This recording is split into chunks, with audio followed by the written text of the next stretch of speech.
Creo que en primer lugar lo que tratan como de establecer, hay como una línea de operación, creo yo, que trata en primer lugar como de establecer un punto que los diferencia de la institución que identifican como hegemónica,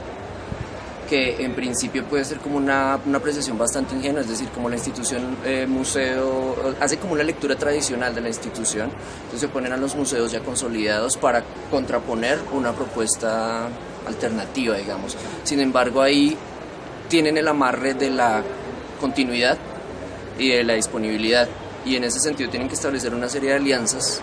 que en principio operan en un nivel pragmático, como que yo utilizo los recursos que me da este para hacer esto, yo utilizo el local que me botó este para hacer esto otro, pero cuando pretenden la continuidad empiezan a caer, y para mí caer ahí es como un problema porque generalmente no logran negociarlo muy bien, empiezan como a caer como en la negociación política, donde ya no la radicalidad funciona como acción, como yo me diferencio de tal sitio, entonces jamás voy a estar ahí, sino que se empieza a operar de manera oportunista o adecuando los discursos para que se pueda lograr a término con la posible siguiente realización del evento. Y en ese sentido creo que la mayoría de iniciativas que se han realizado acá optan por esa línea. No he visto, pues las que no desaparecen, pues, las que logran como más allá del año o los 2 años de funcionamiento. He visto como que se mantengan necesariamente por fuera de la institución y consoliden otra alternativa, que después puede ser cooptada o simplemente continúa hasta que alguno de ellos se muera o se fatigue o se agarren y ya todos por odio pues ya no continúan. Y ahí lo que he visto es, incluso de los 70s o antes, que la alianza siempre entre quien aporta recursos y quien aporta contenidos termina siendo explotada por el que aporta contenidos, tiende a minimizarse al aportante, como la asociación, lo que termina después convirtiéndose en asociación de amigos o esos socios que participaron en la fundación, etcétera, tienden a hacer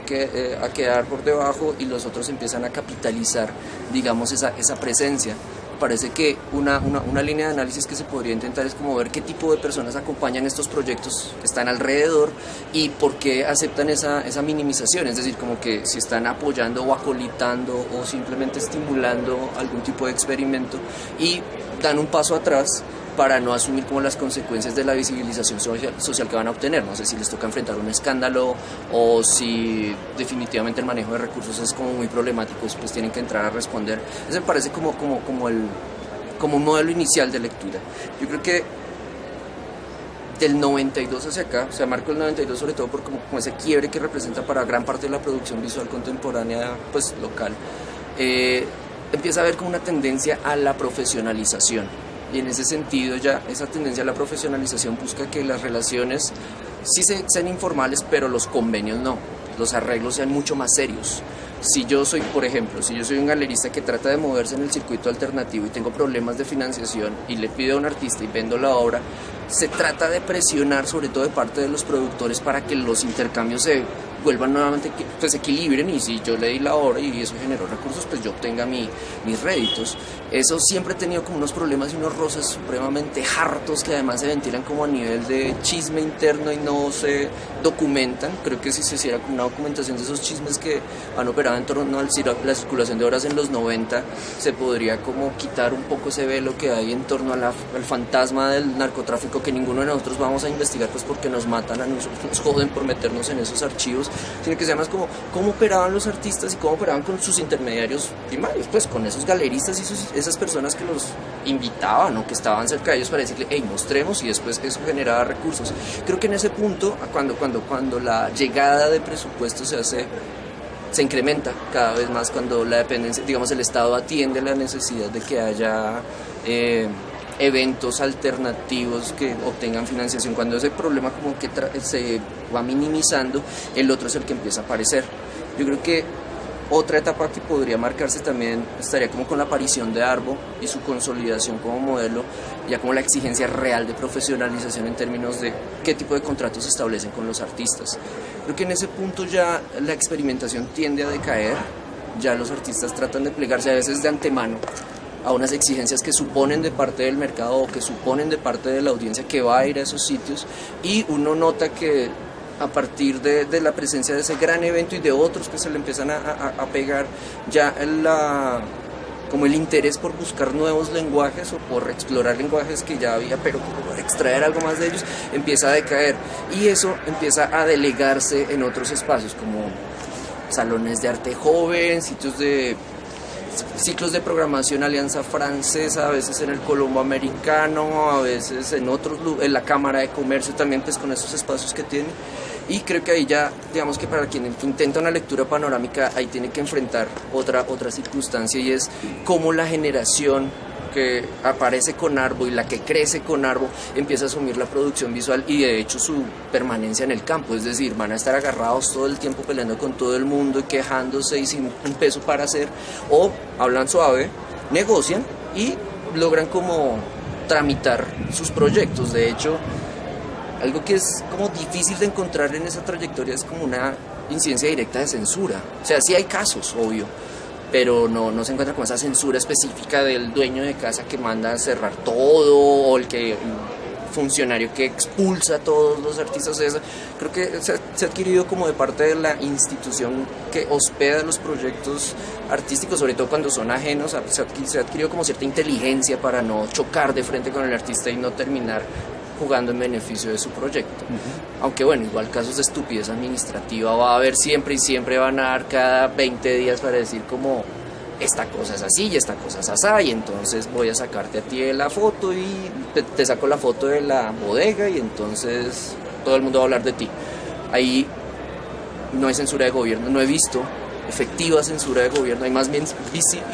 invisibilización, como que se silencian proyectos, se silencian autores, no se les vuelve a llamar, no se les reconocen sus convocatorias y la cosa simplemente se desvanece como por fatiga, digamos. Y ahí nuevamente el componente como del pragmatismo aparece en esta generación reciente, y uno ve pues personas bastante jóvenes dirigiendo proyectos supremamente exitosos que si uno les da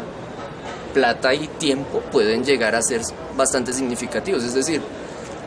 pensar como qué tan fácil es ahora reemplazar al Museo de Arte Moderno si uno tiene plata e ideas y un local bueno, o la posibilidad de llegar a locales buenos. El Museo de Arte Moderno no se está moviendo, está como asumiendo su muerte en delay.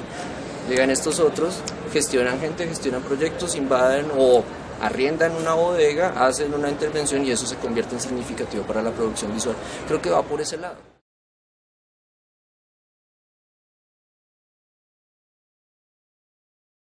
Las editoriales son mucho más esporádicas, aunque ahorita hay una línea de fanzineros brutal, sí, que además articula como artistas visuales, diseñadores gráficos, que es muy fuerte. O sea, ya ahorita hablar de transitoriedad en publicación de fanzines o de precariedad, creo que uno pecaría de nostálgico, como sí, uno está pensando en los 90 cuando era muy difícil sacar sin fotocopias. Ahorita los procesos se han abaratado, la gente ha sido mucho más inteligente en negociar y han sido capaces además de plantearse no la existencia para un único número, sino para varios ejemplares. Y cuando sacan, hacen ferias, se organizan en sitios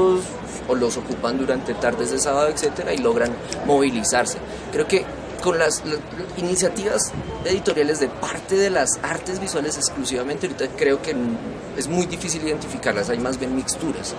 Sin embargo, pues es decir, las estoy pensando como lo que era la revista Valdés o lo que fue la revista Erguida, que era específicamente concentrada en arte contemporáneo. Ahorita como que esa especialización, no sé si se repudia o simplemente no se tiene en cuenta. No creo que haya como una beligerancia, o sea, esta gente no pelea y bien, andan tranquilos, o sea, toman menos tinto que uno. Claro. Y ahí no están como odio el sistema y entonces le meto 3 volantes donde saco genitales y groserías y todo el mundo se va a escandalizar. Sí. Porque superan eso y tratan como de hacer una lectura mucho más intimista de cómo viven la ciudad, cómo les van sus relaciones, cómo les va de mal en el mundo laboral, las ilustran y las ponen en escena. Sí. Y bueno, eso a veces acompañado como de una erudición que creo que es como, pues desde la lectura que tengo, como lo que ha brindado como esa corriente antioqueña, pues la de Medellín, donde la revista Robot como que integra, sí, es miradas cotidianas, pero también erudición sobre este cómic y este autor y este sujeto underground que ustedes deben conocer, como cosas así.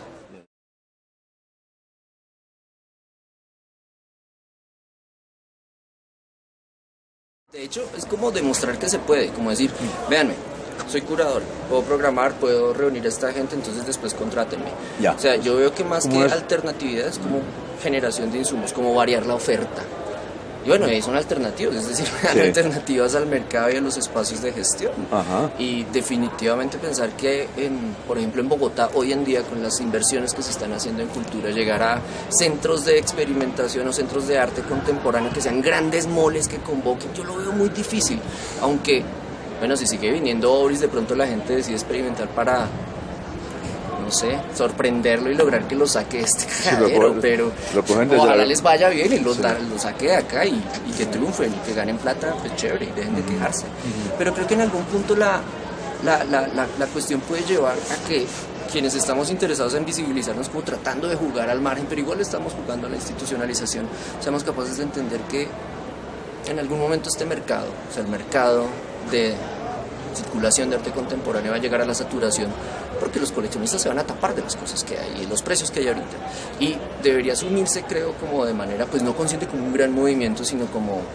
posibilidad de ser inteligentes con lo que hay, posibilidad de proveer espacios para la experimentación, o sea, otra vez recuperar eso, ya listo, ya Arbo garantiza mercado, ya septiembre es como el mes pues de la plata para el arte y las fiestas y las relaciones sociales exitosas. ¿Por qué no optar porque aparezcan muchos escenarios donde la experimentación se dé y se trate de estimular con recursos del Estado o sin recursos del Estado? Porque eso ya no es un problema, ahorita uno ya no asume de manera